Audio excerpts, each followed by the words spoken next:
नमस्कार, आप देख रहे हैं वीके न्यूज और मैं युधिष्ठिर उपाध्याय। कोरोना काल में कांग्रेस किस तरह से अपनी राजनीति चमकाने में लगी हुई है, इस बात के सबूत एक के बाद एक सामने आ रहे हैं। इस संकट की घड़ी में जहां कांग्रेस को विपक्ष के नाते सकारात्मक होकर देश की जनता की मदद करनी चाहिए, मगर कांग्रेस ऐसे में काम कम कर रही है, राजनीति ज्यादा करने में लगी हुई है। इसी बीच एमपी कांग्रेस ने ट्वीट करते हुए लिखा कि यदि इस समय कोरोना संकट में कांग्रेस की सरकार होती तो हम टेस्ट, उपचार व्यवस्था, राहत, मदद और तकनीक में सबसे आगे होते। यानी कि मध्य प्रदेश कांग्रेस के हिसाब से मोदी सरकार की कोरोना वायरस से निपटने की व्यवस्थाएं ठीक नहीं है। अगर वो सत्ता में होती तो कोरोना को अब तक मात दे चुकी होती।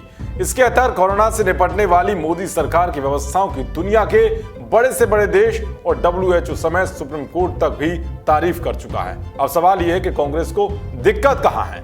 फिर क्या था? मध्य प्रदेश कांग्रेस के इसी ट्वीट पर बीजेपी के प्रवक्ता संबित पात्रा ने पोस्टर के साथ रिएक्शन देते हुए पूर्व प्रधानमंत्रियों पर भी तंज कसा। संबित पात्रा के ट्वीट में कहा गया, यदि कोरोना संकट काल में कांग्रेस की सरकार होती तो 5,000 करोड़ का मास्क घोटाला, 7,000 करोड़ का कोरोना टेस्ट किट घोटाला, 20,000 करोड़ का जवाहर सैनिटाइजर घोटाला और 26,000 करोड़ का राजीव गांधी वायरस रिसर्च घोटाला हो जाता।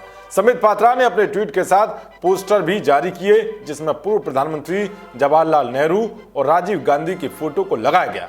संबित पात्रा के इस ट्वीट को देखकर भोपाल से लेकर दिल्ली तक कांग्रेस भड़क उठी। दिल्ली में तो यूथ कांग्रेस के अध्यक्ष श्रीनिवास बीवी ने संबित पात्रा के खिलाफ FIR दर्ज करा दी। दिल्ली पुलिस में दर्ज कराई गई FIR में पूर्व प्रधानमंत्रियों पर इस तरीके का हवाला देते हुए आर्थिक और सामाजिक मानहानि का आरोप लगाया गया है। ये देखकर तो संबित पात्रा फिर से मैदान में कूद पड़े और इस बार तो कांग्रेस को चेतावनी ही दे डाली। पात्रा ने एक और ट्वीट करते हुए लिखा कि नेहरू और राजीव को भ्रष्ट कहने पे कांग्रेसियों ने कंप्लेन किया है। टीचर से अभी तो और जलील होना बाकी है। नेहरू ने तो कश्मीर समस्या को भी जन्म दिया, ना होते नेहरू ना होता कश्मीर समस्या। राजीव गांधी ने तो बोफोर्स की चोरी की और 3,000 सिखों को कत्ल भी कराया। जाओ और कंप्लेन करो। पात्रा के इस ट्वीट पर भी कांग्रेस तमतमा गई और असम प्रदेश यूथ कांग्रेस ने संबित पात्रा के खिलाफ दिसपुर थाने में शिकायत दर्ज करा दी और इसके साथ ही ट्विटर पर #अरेस्ट संबित पात्रा ट्रेंड करने लग गया, जिसमें तमाम प्रदेशों के यूथ कांग्रेस के ट्विटर हैंडल से FIR की कॉपी को शेयर करते हुए संबित पात्रा को गिरफ्तार करने की मांग की जा रही है।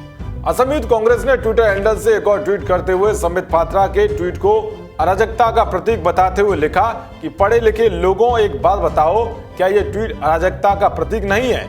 क्या इस आदमी को ऐसी बात सोचनी भी चाहिए? क्या आपको लगता है कि इस आदमी का मानसिक संतुलन बिगड़ गया है? ये पुलिस को भी कुछ नहीं समझता? जवाब दीजिए। फिर क्या था? असम यूथ कांग्रेस के ट्वीट का जवाब देते हुए संबित पात्रा ने लिखा कि दोस्तों, किसी को इस बात पर शक है क्या कि 3,000 से अधिक सिख बंधुओं का 1984 में जो कत्लेआम हुआ था उसके जिम्मेदार राजीव गांधी थे? फिर सच तो सच है, कांग्रेसियों ने ठाना हुआ है कि राजीव गांधी को पूरा एक्सपोज करके ही दम लेंगे। संबित पात्रा ये नहीं रुके, बल्कि उन्होंने एक और ट्वीट करते हुए पूर्व प्रधानमंत्री राजीव गांधी की एक वीडियो क्लिप को शेयर करते हुए लिखा, कोई बड़ा पेड़ गिरता है तो धरती थोड़ी हिलती है। ये राजीव गांधी ने ही कहा था ना। अब कोई शक कि 1984 के दंगों का मुख्य अभियुक्त कौन है? जब इंदिरा जी की हत्या हुई थी तो हमारे देश में कुछ दंगे फसाद हुए। हमें मालूम है कि भारत की जनता के दिल में कितना क्रोध आया, कितना गुस्सा आया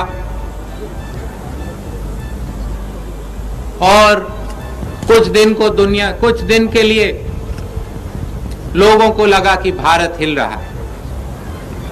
लेकिन जब भी कोई बड़ा पेड़ गिरता है तो धरती थोड़ी हिलती है। बता दें कि 1984 के सिख विरोधी दंगे भारत की पूर्व PM इंदिरा गांधी की हत्या के बाद दिल्ली से शुरू हुए थे।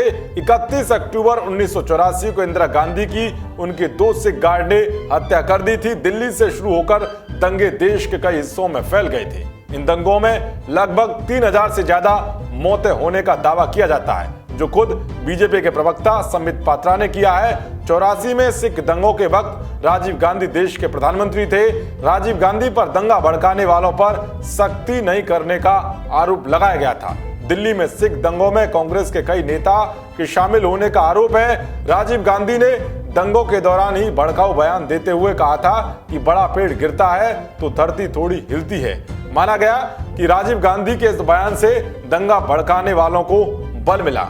तो एमपी कांग्रेस की ओर से मोदी सरकार पर ट्वीट करके निशाना साधने की शुरुआत की गई, जिसके बाद मामला इतना तूल पकड़ गया कि बात पूर्व प्रधानमंत्री जवाहरलाल नेहरू और राजीव गांधी तक पहुंच गई, जिसमें घोटाले समेत 1984 सिख दंगों के मुद्दों पर बहस आकर ठहरी हुई है। अब देखना यह होगा कि यह मामला कहां जाकर शांत होता है। देश और दुनिया की तमाम खबरों को पाने के लिए देखते रहिए वीके न्यूज। जय हिंद, जय भारत।